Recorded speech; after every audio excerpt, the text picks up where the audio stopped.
Once upon a time, in Nnewi, Anambra State, a town where wealth often arrived without explanation, there was a house people feared without knowing why.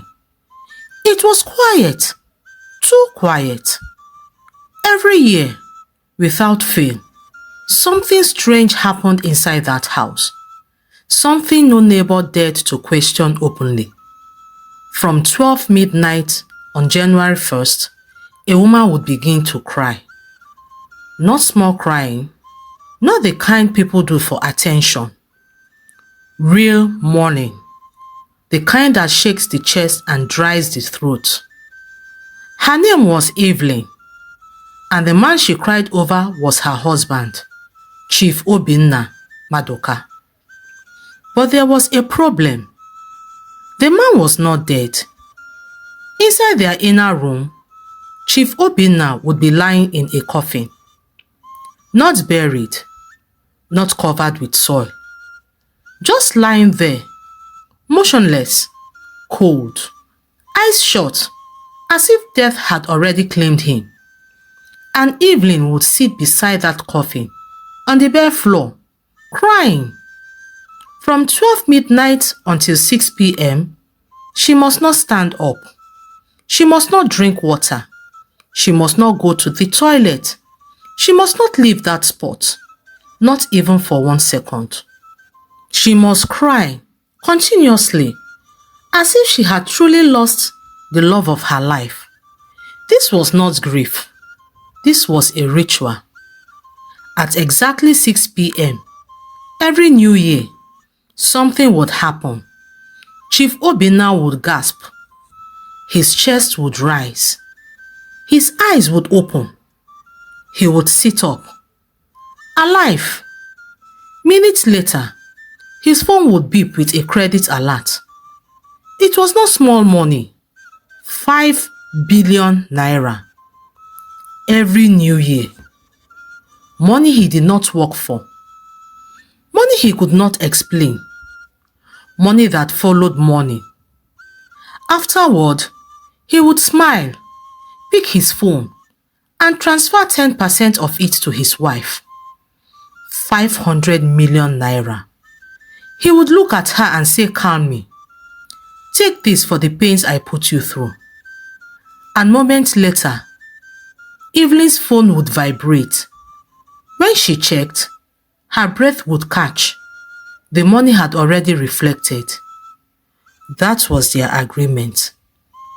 Although people questioned his wealth, neighbors whispered, friends speculated, relatives watched carefully, but nobody ever knew, and nobody ever asked the right question. However, one thing remained missing from their lives. Children. They had none. Whenever Evelyn brought it up, Chief Obinna would wave it away. Later, he would say, "Let us secure our future first." But years passed. No pregnancy, no baby cries, only money, and more rituals. A few weeks before the 5th year, something changed inside Evelyn. The thought of crying began to feel heavy. Useless, pointless. Why am I mourning a man I know is not dead? She began to ask herself. As the new year approached, her heart was no longer in it. At 12 midnight, Chief Obinna entered the coffin as usual. He lay down. The ritual began. Evelyn sat beside him. She cried, but her tears were forced. By 3 a.m., her throat was dry. Her body ached. For the first time in years, temptation came. Just water, she thought. Nothing will happen. She stood up and walked to the freezer, drank cold water. Later, she used the toilet. She returned and continued crying. But, unknown to her, something had already broken. The flow was gone. By 6 p.m., she waited. Nothing happened. 6:10 p.m., 6:20 p.m., Chief Obinna did not wake up. Her heart skipped. She called the dibia. Her voice shook as she explained. The dibia was silent. Then he asked one question. Did you leave the spot? She hesitated. I only went to drink water. The dibia screamed. You broke the rule. He went quiet. Then he said words that froze her blood. Your husband has gone. She laughed nervously. Dibia, don't joke. She walked to the coffin, touched Chief Obinna's hand. It was cold. Too cold. Then she noticed it. His lips turned blue. His face began to change. Death was no longer pretending. Suddenly, beep! His phone lit up. 5 billion naira credit alert. The money still came. But the man did not wake up. Evelyn screamed. She shook him, but he didn't move. She was alone in the room with a corpse and 5 billion naira. As Evelyn sat on the floor, clutching Chief Obinna's phone, her hands shaking, the silence in the room grew heavier. Then her own phone rang. An unknown number. She answered with trembling fingers. It was the dibia. His voice was no longer angry. It was tiring. Madam, he said slowly, I did not tell you the full truth before, because your husband begged me not to. Evelyn swallowed hard. What truth? She whispered. The dibia sighed. This ritual was never meant to make your husband rich forever. Her heart pounded. Each year your husband entered that coffin, the dibia continued, something was collected in return. Evelyn frowned. Collected? What? There was a long pause. Then the dibia spoke again. Life. Her breath caught. Dibia explained. The money did not come from nowhere. It came from conversion.